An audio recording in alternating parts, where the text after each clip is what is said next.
जे होतं ते आणि आता ही चर्चा आहे तर नेमकं त्या बाबतीत काय आहे? गिरीश महाजन म्हटलं की तुम्ही अजूनही प्रयत्न करताय. या प्रश्नाचं उत्तर द्यायचं मला काही आवश्यकता वाटत नाही. एक साधी गोष्ट आहे की नाथाभाऊ भाजपमध्ये यायला धडपड करत आहे.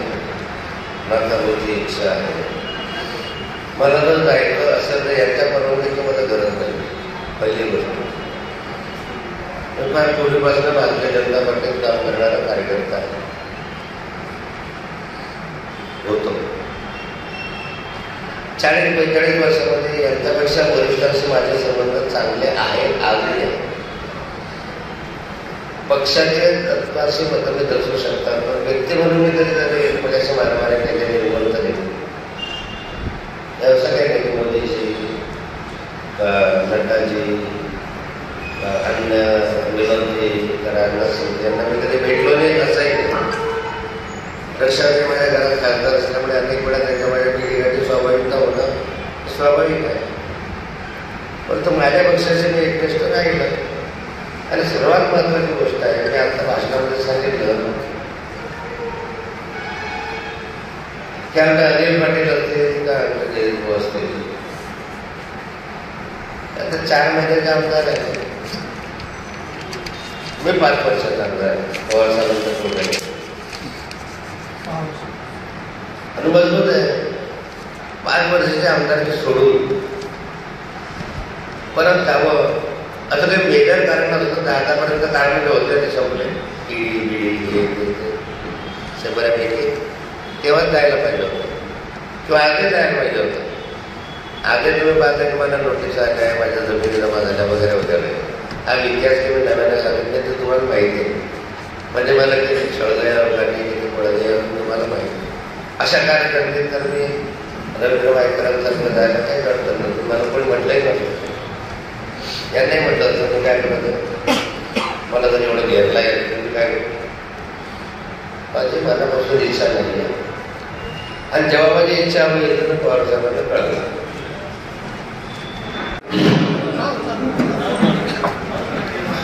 137 कोटींच्या संदर्भामधला जो निर्णय राज्य सरकारकडून देण्यात आलेला होता या निर्णयाच्या संदर्भामध्ये सरकारकडे आम्ही अपील केलेलं होतं आणि सरकारने विनंती केली होती की हा जो निर्णय घेतला तो एकतर्फी आहे. आमचं म्हणणं न ऐकता अप्रत्यक्ष मोजणी करणं अप्रत्यक्ष नावं काढणं त्या नावांमध्ये दुसरे नावं घालणं त्यामध्ये जो कॉन्ट्रॅक्टर आहे हायवेचा त्या कॉन्ट्रॅक्टरचं म्हणणं ऐकून घेणं जी रॉयल्टी त्याने जमलेली आहे ते रॉयल्टी त्यातनं उन्हेलं तर अशा अनेक त्रुटी लोक लक्षात आणून दिल्या आणि नैसर्गिक न्याय तत्वाच्या विरोधात आहे. अनैसर्गिक आहे. त्यामुळे आमचं नैसर्गिक न्यायाच्या दृष्टीत करणं आमचं म्हणणं आहे त्याच्याही विरोध झालं नको अशी विनंती केल्यामुळे राज्य सरकारनं तर मान्य केले. कायद्याला जरूर आहे की कोणताही निर्णय एकतर्फी होऊ नये.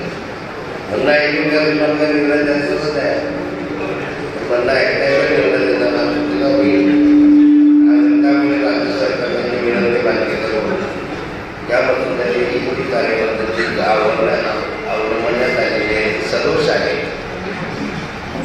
त्यामुळे या सगळ्या कृतीला स्थगिती देण्यात आहे अशा स्वरूपाचा आचरण याचा अर्थ कार्यवाही थांबलेली नाही. नव्याने चौकशी होईल आमचं म्हणणं ऐकून घेऊ त्यामुळे त्याच्यामध्ये लग्न सांगू नंतर काय निर्णय घ्यायचा ते सरकार. पण दिलासा मिळाला असं वाटतंय तुम्हाला? स्वाभाविक आहे. दिलासा मिळाला म्हणजे आपल्या कार्यवाही थांबली नाही. आता सध्या तरी तुमचं कार्य थांबलेले आहे आणि नव्याने लोकांनी त्यांनी पण होते प्रोसेस त्याच्यापर्यंत कार्य करता येत नाही आणि या संदर्भामध्ये सरकार खूप गिरीश महाजनांनी मालमत्तांवर बोजे लावले अशा प्रकारचे एका पत्रकार परिषदेत सांगितलेलं होतं. नक्की वस्तुस्थिती काय आपल्याकडनं आजपर्यंत कोणताही मिळालेला नाही त्या संदर्भात? काही मालमत्तांवर बोजे लावण्यासाठी त्यांनी दबाव आणला होता प्रशासनाला. काही मान्यवर व्यक्ती सातत्याने त्यांना मागे लागलेले होते आणि त्यामुळे काही मालमत्तेवर त्यांनी बोजे लावलेले आहे. परंतु आता ही कृती बेकायदेशीर ठरल्यामुळे कदाचित सरकार त्याबाबत निर्णय वेगळा घेऊ शकतो. आता बेकायदेशीर ठरवली ही कारवाई, पण राजकीय द्वेष शत्रू कारवाई झाली होती असं वाटतं का भाऊ तुम्हाला? मागे मी म्हटलं होतं की राजकारणाच्या हेतूनच आमच्या मुक्ताईनगर आमदारांनी आपण विचारला होता. बाकी मला विधानसभेमध्ये विधान परिषद ज्या कालखंडाचा काळ होता तो 36 वर्ष होता. त्या कालखंडामध्ये व्यक्तिगत प्रश्नांवर जोर दिला नव्हता. त्या ठिकाणी घडलं आहे राजकारणात मध्ये जी एक जागा आहे जळगाव लोकसभा, ती उद्धव बाळासाहेब ठाकरे उभाटा गटाला मिळेल अशी जवळजवळ संख्या आहे. आणि इंडिया आघाडीच्या माध्यमातून या लढवाव्यात असा वरून निर्णय झालेला आहे. या निर्णयाच्या अनुषंगानं या रावेर लोकसभा क्षेत्राच्या मध्ये मी एक दावेदार आहे. पूर्वीपासूनच मी एक उमेदवार म्हणून पुढे असावा या दृष्टिकोनाचा आमचा प्रयत्न चाललेला. छोटे निर्णय पार्लमेंटरी बोर्ड घेईल, पण मी इच्छा अनेकदा व्यक्त केली आहे की मला निवडणूक लढवायची. मधल्या कालखंडामध्ये माझ्या हार्टचं ऑपरेशन झालं. अजूनही मला आता या ठिकाणी बाहेर सुचवलं आहे डॉक्टरांनी की 2 ब्लॉकेज अजून काढायचे. आता नवीन आणखी एक ऑपरेशन करायचं बाकी. योग्य वेळी डॉक्टर सांगतात कदाचित उद्या नाही तर महिन्यापर्यंत रिॲक्शन झाल्यानंतर जसं सल्ला देतो तर या गोष्टीची सगळी तपासणी करून सल्ला घेऊनच माझ्याबाबतचा मी निर्णय घेणार. आणि याबाबतचे सगळे निर्णय पवारसाहेबांची चर्चा करूनच घेणार आहे. आणि त्यामुळे आजच्या या बैठकीमध्ये सर्वांचं मत जाणून घेतलं की मग उमेदवार कोणी असेल तर ते उमेदवाराच्या नावाच्या आम्ही इंटरव्ह्यू घेऊ. त्या माध्यमातून नावांवर पार्लमेंटरी बोर्डा असेल, आपण इथल्या पार्लमेंटरी बोर्डाकडून नावं राज्य पार्लमेंटरी बोर्डाकडे वरिष्ठांकडे पाठवून त्यांनी त्याबाबतचा निर्णय घ्यावा अशा स्वरूपाची विनंती करू. सध्या तरी आमची बूथ रचना, प्रभाग रचना आणि लोकसभा क्षेत्रप्रमुख होते. लोकसभा क्षेत्रप्रमुख मनोहर पाटील गेले आतापर्यंत किती उमेदवारांनी आलेले आहेत का इच्छुक उमेदवार? साधारणतः 4 उमेदवार आता आमच्या नजरेसमोर आहे. रावेरसाठी रावेरमध्ये मी नसलो तर रवींद्र भयांचं नाव पुढे आलेलं होतं. रवींद्र भयांनी त्याला नकार दिलेला. नंतर अतुल पाटील जे आहेत रावेरचे नगराध्यक्ष, आपल्या यावलचे नगराध्यक्ष, त्यांनी पण इच्छा व्यक्त केलेली आहे. प्राध्यापक principal Rane S Rane MD कॉलेजचे प्रिन्सिपल, एक 3 उमेदवार आमच्या नजरेसमोर आहे. तर शरीफ ठेकेदार रिलायन्स ग्रुपचा जो मॉल आहे ना घुसावला ज्या मोहल्ल्यामध्ये, एक मुस्लिम उमेदवार, एक छत्तीसगडचा इकडचा ठेकेदार आहे, मोठा ठेकेदार आहे, नगरसेवक राष्ट्रवादी. त्याने पण इच्छा व्यक्त केली की मला जर उमेदवारी मी पण लढायला तयार आहे. आणखी काही 2-1 नाव पाहिजे रमेश पाटील हे पण एक उमेदवार इच्छुक आहे. त्याने उमेदवारांचे कमी नाही आहे. उमेदवार आमच्याकडे चांगले उमेदवार आहेत. रमेश पाटलांसारखे, अतुल पाटलांसारखे ते सक्रिय आहे. आता हे सगळे निर्णय वरिष्ठ पातळीवर होणार आहे. त्यामुळे या निर्णयाच्या अनुषंगाने जो काही निर्णय घेईल, पण पहिला क्रमांक मीच आहे. मग नंतर म्हणजे मी विचारून देतो बरं त्यांना तुमचं किती माझी तब्येत जरी चांगली नसली तरी शेवटच्या क्षणापर्यंत माझ्या उमेदवारीचा विचार पक्षाने करावा. आणि कार्यकर्त्यांना मी विनंती केलेली आहे की ही निवडणूक कार्यकर्त्यांनी लढवावी. मला फार शक्य जरी नाही झालं तर अशा जर वेळ आली शेवटच्या क्षणाला नसलं तर जे उमेदवार आहे आम्ही ताकदीनं पक्षाच्या बाजूला उभे राहतो. समोर कोण आहे याची चिंता न करता पक्षाच्या बाजूला उमेदवारीच्या बाजूला उभे राहून आपलं तुतारीवाला माणूस निवडून आला पाहिजे असा आमचा प्रयत्न आहे. आणि त्यामुळे माझ्यासमोर भाजपचा उमेदवार कुणीही असणार तर आमची ताकद गौरवणार उमेदवार कसा निवडता येईल त्याचा प्रयत्न करू.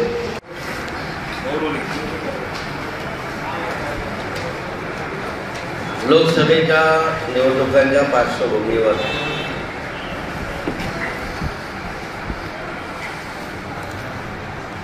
अजित पवार गट वेगळा झाल्यानंतर पहिल्यांदा राष्ट्रवादी शरद पवार पार्टी राष्ट्रपा यांच्या गटाची ही बैठक या ठिकाणी पार पडली.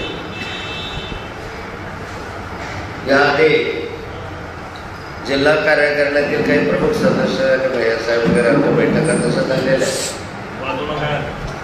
आताही आगामी लोकसभेच्या निवडणुकांमध्ये रावेर लोकसभा ही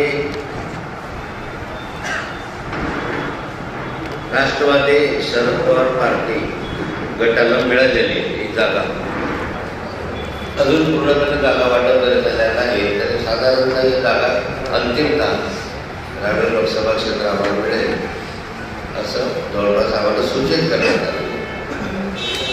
आणि लोकसभेच्या पूर्वतयारीसाठी पार्लमेंटरी बोर्ड तयार केलेला आहे. पार्लमेंट बोर्डाच्या माध्यमातून उमेदवारांच्या इच्छुक उमेदवारांचे आम्ही यादी मागवलेले आहे की या रावेर लोकसभा क्षेत्रासाठी कोणी इच्छुक उमेदवार आहे का त्यांनी आपल्या नावं भैयासाहेबांकडे द्यावं. म्हणजे उद्या किंवा परवा पवार साहेबांची भेट झाल्यानंतर उद्या आम्ही निफाडला जाणार आहोत.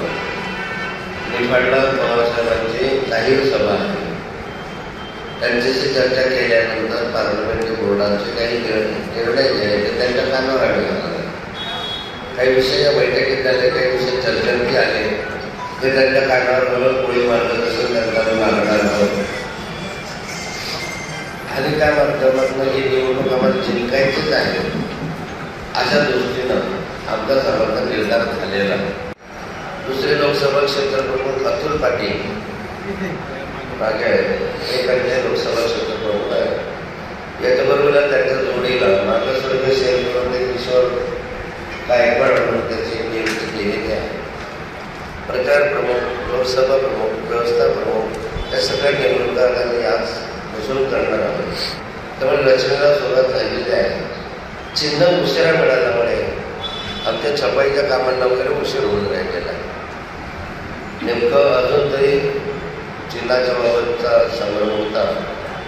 अजूनही आज कोर्टामध्ये निर्णय अपेक्षित होता. म्हणजे सुप्रीम कोर्टामधला काय निर्णय होतो त्याची थोडी वाट 2-3 दिवस आम्ही बघणार आहोत आणि मग या कामाला आमचा वेग येणार आहे.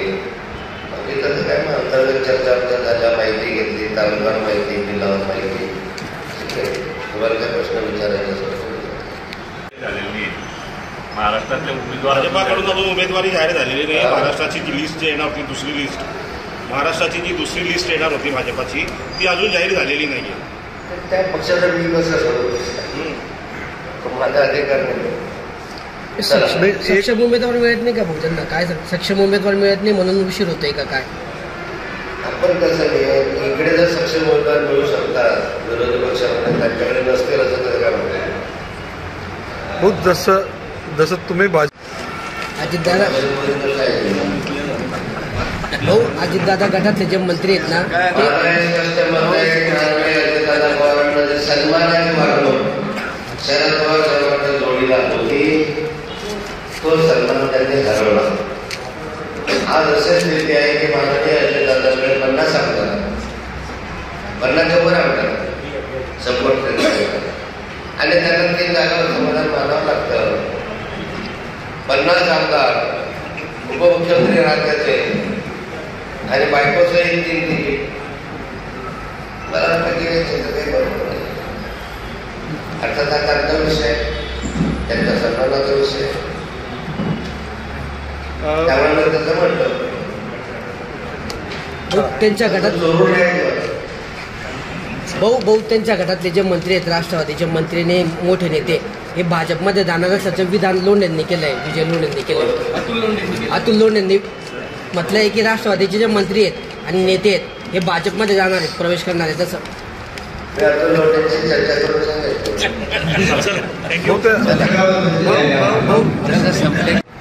पण त्यांची संमती का नाही. पण 5 वर्ष आमदार निवडून जाणार का मूर्ख आहे का? या चर्चा होण्यापाठीमागे जे काही कारण काय म्हणतो, एक स्वाभाविकता असतं. रक्षाताईने मला तर कधी भाजपमध्ये असं सांगितलं कधी काढला तो कुठे मला माहिती नाही. पण रक्षाताईनं मला या आव्हान करावं इतपत रक्षाताई पण अजून मोठी झालेली. एक मी सांगतो ना, माझं सरळ संमत बोलणं चालणं हे ते नटाजींशी आहे ते मी ते लपून ठेवलं. मी पवार साहेबांनी माहिती आहे. सर्वांना दिल्लीत गेल्यानंतर सेंट्रल हॉलमध्ये बसल्यानंतर कोण मला भेटतं त्यावेळेस माझ्याबरोबर सुप्रियाताई बसलेले असतात, त्यावेळेस रक्षाताई बसलेले असतात, त्यावेळेस आमच्या भाजपचे सगळे नेते मंडळी मला भेटतात किंवा मी त्यांना भेटायला जातो. पण व्यक्तिगत सोडलेले नाही आहे. का सोडावं, काय सोडावं. पण मला एवढं समजतं की माननीय शरद पवार साहेबांनी मला 6 वर्षासाठी आमदारची अशा कालखंडात निवडून दिली त्यावेळेस मी अंधारात होतो. आणि ते सोडण्याचं काही एखादं प्रमुख कारण असं नाही आहे. आणि मी कोणतीही गोष्ट पवार साहेबांच्या सल्ल्याशिवाय आजपर्यंत तरी केलेली नाही. अजूनही आता तसा काही विषय माझ्या डोक्यामध्ये आता तरी या क्षणाला नाही. पुढच्या क्षणाला ते मोकळ्याकडे पत्रकार परिषद घेऊन मी आता लपून छपून जाणार नाही, उघडपर्यंत नाही. पण पवार साहेबांच्या सल्ल्यामध्ये पवार यांच्या पत्नी यांच्या विरुद्ध लढवायचं आणि आता तिकडे काय करते मी कसं जमू काय पण इकडे काय विचार. आता शिवतारे साहेब त्याच्यावर राहतात मी कसं काय सांगू. आमचं सांगतो बघ पुढे उभं राहतं एक आहे चला. भाजपकडे काही उलटफेर झाला उमेदवाराच्या बाबतीत, तर भाजपमध्ये काही उमेदवाराच्या बाबतीत काही उलटफेर झाला तर राष्ट्रवादीची भूमिका त्यावेळेस काय असेल. भाजपमध्ये उमेदवाराचा ऐन टाइमवर उलटफेर झाला, काही उमेदवार नाकारले पण तिकडचं काही उमेदवार आपण घेऊ शकेल का इकडे. भाजपनं लक्षात यांना जर उमेदवारी मिळाली नाही भाजपकडून तर ते राष्ट्रवादीमध्ये येतील अशी चर्चा आहे. तसे काही फेरबदल होते. रक्षाताईंनी स्पष्ट शब्दात सांगितलं राष्ट्रवादीची उमेदवारी घेणार नाही, मी भाजप सोडणार नाही. मला तरी मी विचारलं रक्षाताईंना नाही गेला का मला तर आयुष्यात नाही. तिथं मग तिथं ठाम आहे. 10 वर्ष तिलाही खाता त्या पक्षाने केला आहे त्यामुळे तिची इच्छा नाही. पण भाषण तुम्ही कसं ऐकलं. अजितदादा गटातले जे मंत्री आहेत ना, माझं हे स्पष्ट मत आहे की माननीय अजितदादा पवारांना जे सन्मानाची वागणूक शरद पवार साहेबांच्या जोडीला होती तो सन्मान त्यांनी हरवला. आज अशी स्थिती आहे की माननीय अजितदादांकडे 50 आमदार आहे, 50च्या वर आमदार आहे सपोर्ट केला आणि त्यांना 3 जागावर समाधान मानावं लागतं. 50 आमदार, उपमुख्यमंत्री राज्याचे आणि बायकोसहित 3 तिकीट. मला वाटतं की हे चित्र काही बरोबर नाही. अर्थात हा त्यांचा विषय, त्यांच्या सन्मानाचा विषय. त्यामुळे मी तसं म्हटलं त्यांच्या तर गटात चोरून नाही ऐकलं. त्यांच्या गटातले जे मंत्री आहेत, राष्ट्रवादीचे मंत्रीने मोठे नेते हे भाजपमध्ये जाणार असल्याचं विधान लोंढेंनी केलं आहे. विजय लोंढेंनी केलं, अतुल लोंढेंनी म्हटलं आहे की राष्ट्रवादीचे जे मंत्री आहेत आणि नेते आहेत हे भाजपमध्ये जाणार आहेत, प्रवेश करणार आहेत. तसं मी अतुल लोंढेंची चर्चा करून सांगेल. चला. एबीपी माझा, उघडा डोळे बघा नीट.